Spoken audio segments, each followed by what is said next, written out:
जय हिंद दोस्तों, कैसे हैं आप लोग। तो आज हम बात करने वाले हैं साल 2023 में आई एक हॉरर फिल्म बैड थिंग्स के बारे में। दोस्तों इस फिल्म की कहानी बहुत अच्छी है जो कि आपको बेहद पसंद आएगी, तो आप इस वीडियो को अंत तक जरूर देखिएगा। क्योंकि स्टार्टिंग में हमें 4 दोस्त दिखाए जाते हैं जो कि एक होटल के बाहर आते हैं उसके अंदर रहने के लिए। ये होटल रूथी का होता है जो कि उनकी दोस्तों में से एक थी और ये उसकी ग्रैंड माँ का होटल था और उसकी ग्रैंड माँ और उसकी माँ के मरने के बाद ये होटल उसका हो गया था, इसीलिए वो अपने दोस्तों के साथ यहाँ पर आई थी कुछ दिनों के लिए रहने के लिए। रूथी की गर्लफ्रेंड होती है कैल और उसने उससे एक बात छुपाई थी। उसने कैल को ये नहीं बताया था कि वो यहाँ पे आई है उस होटल को बेचने के लिए। और उसके बाकी 2 दोस्त थी मैडी और फ्रैन, और वो दोनों भी एक कपल थे। वो चारों उसका होटल देख के काफी खुश हो जाती हैं क्योंकि वो बहुत बड़ा होटल था और उस होटल को खाली करवा दिया गया था क्योंकि पिछले 5 साल में वहाँ पे करीब 30 मौतें हो चुकी थी और उसका क्या कारण था किसी को कुछ नहीं पता था। रूथी जब अपने रूम में जाती है तो वहाँ पे वो एक लेडी की वीडियोस देखती है जो कि शायद कोई होटल ओन करती थी और वो हॉस्पिटैलिटी के बारे में मेथड्स बताती है। रूथी उसकी वीडियोस से बहुत ज्यादा ऑब्सेस्ड थी और वो हमेशा उसकी ही वीडियोस देखा करती थी। तभी कैल वहाँ पर आती है तो वो वीडियो को बंद कर देती है और उसके बाद कैल उससे कहती है कि क्यों ना वो स्विमिंग पूल में चले नहाने के लिए। वो सभी तैयार हो जाती हैं और स्विमिंग पूल में जाती हैं।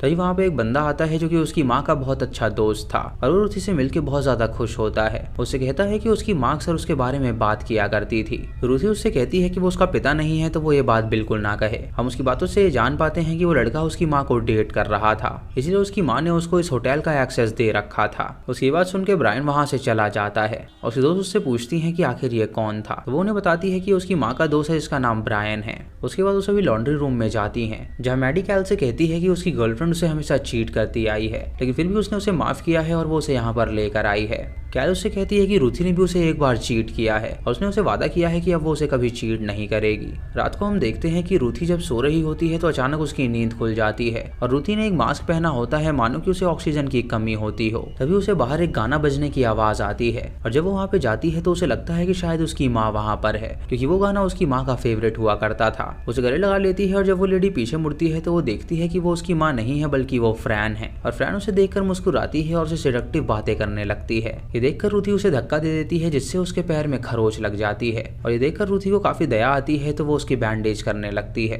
फ्रैन उसके फोन से उसकी फोटो ले लेती है उसको ट्रीट करते हुए और उसके बाद वो उसे किस करती है और वो दोनों वहाँ पे इंटीमेट होने लगती हैं। अगली सुबह रूथी जब उठती है तो उसे पता था कि उसने बहुत बड़ी गलती कर दी, लेकिन अगर कैल को उसकी ये गलती के बारे में पता चलता तो वो उसे छोड़ के चली जाती, इसीलिए वो उसे कुछ भी नहीं बताती।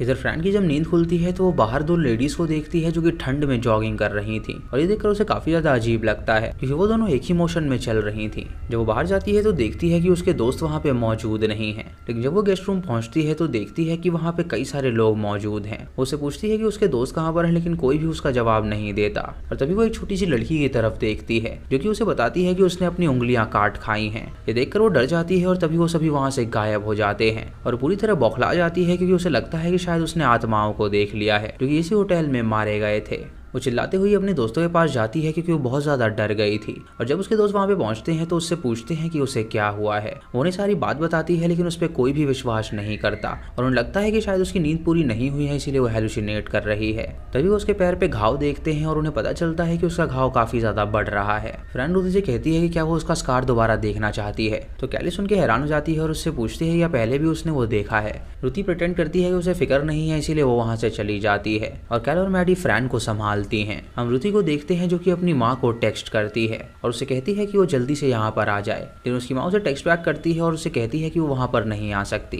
तभी फ्रैन वहाँ पर आ जाती है जो कि उससे कहती है कि वो उससे कल रात के बारे में बात करना चाहती है। तो रूथी उससे कहती है कि कल रात कुछ भी नहीं हुआ था तो वो सारी बातें भूल जाए। तो फ्रैन उससे कहती है कि कल रात जो कुछ भी हुआ वो कभी भूल ही नहीं सकती।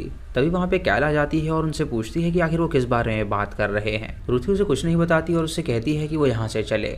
उसके बाद वो चारों एक जगह पे बैठ के वाइन पीने लगते हैं और फ्रैन वहाँ पे दोबारा से उसकी माँ का फेवरेट सॉन्ग बजाने लगती है। तभी वो खिड़की के बाहर वापस से उन लड़कियों को देखती है जो कि जॉगिंग कर रही थी और ये देखकर उसे काफी ज्यादा अजीब लगता है। वही बात अपने दोस्तों को बताती है और तभी रूथी काफी ज्यादा इरिटेट हो जाती है और वो उसके गाने को बंद करके वहाँ से चली जाती है। कैल ये देख के समझ जाती है कि इन दोनों की जरूर कुछ ना कुछ वार्तालाप हुई होगी, तभी ये दोनों काफी ज्यादा अजीब बिहेव कर रही हैं और फ्रैन उससे चेप हो रही है उसके पास आने के लिए। रूथी एलिवेटर से नीचे जाने लगती है और वो उसी लेडी की की वीडियो देख रही थी हॉस्पिटैलिटी के बारे में। तभी वो एक फ्लोर पे पहुंचती है जहाँ पे वो सभी रूम में जाके टैप को ऑफ कर देती है और उसके बाद वो लॉबी रूम में जाने के लिए आगे बढ़ती है। लेकिन तभी वहाँ पर कैल आ जाती है जो कि उससे पूछती है कि आखिर वो यहाँ पे क्या कर रही है। रुथी उससे कहती है कि उसे यहाँ पर नहीं होना चाहिए था। तो कैल उससे कहती है कि वो जरूर उससे कोई बात छुपा रही है तो वो सच सच बताए। ये सुनकर रुथी उसे किस करती है और उससे कहती है कि वो सिर्फ उससे ही प्यार करती है और वो उसे बताती है कि वो यहाँ पे इस होटल को बेचने के लिए आई है। ये सुनकर कैल उससे कहती है कि उसने उससे झूठ कहा था कि वो इसको नहीं बेचेगी और अगर वो उससे प्यार करती है तो वो इसे बिल्कुल ना बेचे। ये सुनकर रुथी उससे वादा करती है कि वो इस होटल को बिल्कुल नहीं बेचेगी। रात को फ्रेंड जब सो रही होती है तो अचानक उसे रुथी का मैसेज आता है जो कि उससे कहती है कि वो उसे ढूंढ कर दिखाए। ये देखकर फ्रेंड बाहर जाती है उसे ढूंढने के लिए और तभी उसे वो जॉगिंग वाली लेडीज नजर आती है जो कि ठीक उसके सामने खड़ी थी। ये देखकर वो डर जाती है और तभी वो एक रूम में एक छोटी लड़की को देखती है जिसने अपनी उंगली काट रखी थी और ये देखकर वो बहुत ज्यादा डर जाती है।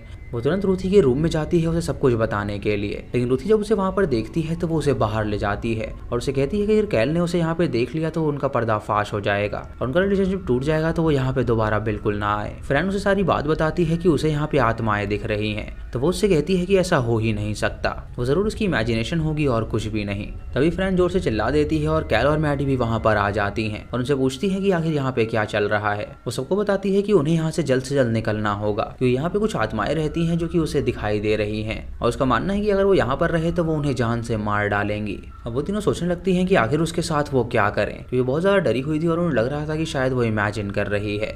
फ्रेंड कैल से सॉरी कहती है तो वो उससे पूछती है कि आखिर उसने उसे सॉरी क्यों कहा। तो रुथी उसे रोक देती है और उससे कहती है कि उसके पास एक आइडिया है, क्यों ना वो उसके साथ ये होटल छोड़ के चले जाएं। वो सभी अपना सामान पैक करते हैं और उस होटल को छोड़ देते हैं और जब वो एयरपोर्ट पहुंचते हैं तो वो फ्रेंड को वहीं पे सुला देते हैं और जब फ्रेंड की आंखें खुलती हैं तो वो देखती हैं कि उसके दोस्तों ने उसे धोखा दिया है। तो वो तीनों वहां से चली जाती हैं उसे अकेला छोड़कर और इससे फ्रेंड को बहुत ज्यादा गुस्सा आता है। वो तीनों वापस होटल में होती हैं जो कि ढेर सारी मस्ती करने लगती हैं। रात को ब्रायन उस होटल में आता है कुछ प्लांट को रखने के लिए और दरवाजा खोलकर अंदर जाता है तो वो उन लड़कियों को पुकारता है लेकिन कोई भी उसकी आवाज नहीं सुनता तो उसे लगता है कि सब सो रही होंगी। उस प्लांट को लेके ऊपर जाता है ताकि वो उसे सही जगह पे रख सके, लेकिन तभी उसे अपने सामने मास्क पहनी हुई एक लड़की नजर आती है जिसके हाथ में चेन सॉ थी और ये देखकर वो बहुत ज्यादा डर जाता है। उसे लगता है कि वो रुथी है जो कि उसके साथ मजाक कर रही है, इसीलिए वो उसे इग्नोर करता है और वहां से आगे बढ़ता है। लेकिन जब वो किचन में पहुंचता है तो वहां पे भी वो आ जाती है जो कि चेन सॉ से उस पर वार कर देती है जिससे उसकी पीठ कट जाती है। वो तुरंत वहां से भाग के हॉल की तरफ जाता है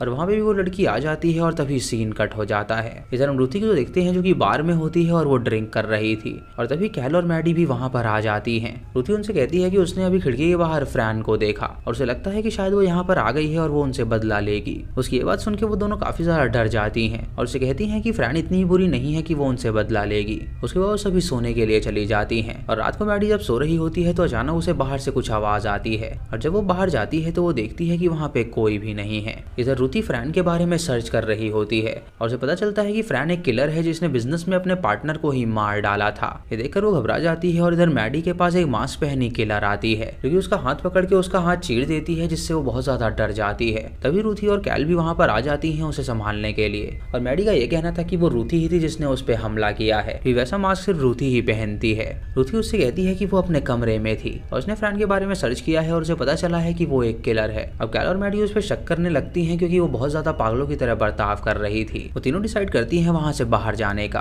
और रुथी एक उबर बुक करती है ताकि वो एयरपोर्ट जा सके। लेकिन जब वो गेट के बाहर जाती है तो मैडी दरवाजा बंद कर देती है और उसे कहती है कि उसे लगता है कि उसने ही उस पर हमला किया है इसीलिए वो अपने साथ उसे नहीं रख सकती। कैल भी उसके फोन में वो फोटोज देख लेती है जब वो फ्रैन के साथ थी और ये देखकर वो समझ जाती है कि उसने उसे चीट किया है, इसीलिए वो उसके लिए दरवाजा नहीं खोलती और वहां से चली जाती है। अब रुथी को बहुत ही गुस्सा आता है और वो बाहर ही ठंड में इंतजार करने लगती है। लेकिन तभी हम देखते हैं कि पीछे का दरवाजा खुला हुआ है जिसकी मदद से रुथी ऊपर जाती है जहाँ पे उसे कॉन्फ्रेंस रूम में एक लेडी नजर आती है जिसकी वीडियो वो अक्सर देखा करती थी। उससे पूछती है कि आखिर वो यहाँ पर कैसे आ गई। तो लेडी उसे बताती है कि वो एक एजेंट है और उसने ही उसे बुलाया था क्योंकि वो इस होटल को बेचना चाहती है और यहाँ पे सभी मेंबर्स मौजूद हैं। तभी वहाँ पे सारे मेंबर्स आते हैं और उस होटल को खरीदना चाहते हैं, लेकिन रुथी उनसे कहती है कि वो इस होटल को नहीं बेच सकती, इसीलिए वो सभी वहाँ से चले जाते हैं। इधर कैल और मैडी जब आगे बढ़ती है तो उन्हें ब्रायन की लाश मिलती है जिससे वो समझ जाती है कि ब्रायन को जरूर रुथी ने ही मारा होगा। तभी रुथी वहाँ पर आकर उनसे कहती है कि उसने ऐसा कुछ भी नहीं किया है और वो दोनों उसे पकड़ के जबरदस्ती एक रूम में लॉक कर देती हैं। तभी रुथी को उस रूम में वो छोटी लड़की नजर आती है तो वो अपने आप को वॉशरूम में लॉक कर लेती है और हम देख पाते हैं कि उस वॉशरूम में एक सफेद पदार्थ निकल रहा है जिसमें रुथी नहाने लगती है और उसे काफी ज्यादा मजा आता है। अगली सुबह जब उसकी आंखें खुलती हैं तो वो अपने सामने फ्रैन को पाती है जो कि उसे बचाने के लिए वहां पर आई थी।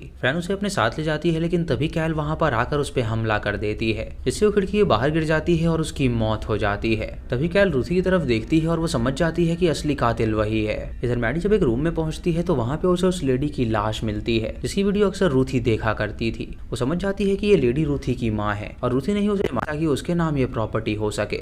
इधर कैल जब रुथी का फोन देखती है तो उसे पता चलता है कि ये उसकी माँ का फोन है और वो सोचती है कि आखिर उसकी माँ का फोन उसके पास क्या कर रहा है। रुथी उसे बताती है कि उसने अपनी माँ को जान से मार डाला था। यानी दोस्तों रुथी जो कुछ भी देख रही थी वो सब वो इमेजिन कर रही थी। जो उसने कॉन्फ्रेंस रूम में लोगों को देखा था वो भी उसकी इमेजिनेशन थी और वही वो कातिल थी जिसने ब्रायन को भी मारा था। रुथी अब कैल पे अटैक कर देती है उसे जान से मारने के लिए, लेकिन तभी मैडी वहां पर चेन सॉ लेकर आ जाती है लेकिन उससे वो चेन सॉ नहीं चलती और वो कैल को लेकर वहां से भागने लगती है। तभी रुथी उस चेन सॉ को उठाती है और उसे स्टार्ट करके वो उन दोनों को जान से मार डालती है और उसके बाद वो अपने होटल की तरफ जाने लगती है। और जब वो एक रूम को खोलती है तो वो इमेजिन करती है कि ब्रायन और उसकी माँ सेम रूम में है और उसकी माँ दरवाजा बंद कर देती है जिससे वो पता चलता है कि शायद ये उसके बचपन का वाक्य है जब उसकी माँ ब्रायन के साथ इंटीमेट हुआ करती थी और रुथी को वो बाहर ही रखती थी क्योंकि उसे सिर्फ अपने मजे से मतलब था और वो उसकी अच्छी परवरिश नहीं कर पाती थी। इसे शायद रुथी ने अपनी माँ और उसके बॉयफ्रेंड को जान से मार डाला। तो दोस्तों ये थी इस फिल्म की कहानी और मेरे मुताबिक जो भी यहाँ पे मृत्यु हुई होंगी वो सारी आत्माएं भी वहाँ पे भटक रही हैं। तभी फ्रान को भी वहाँ पे वो सारी आत्माएं नजर आई थी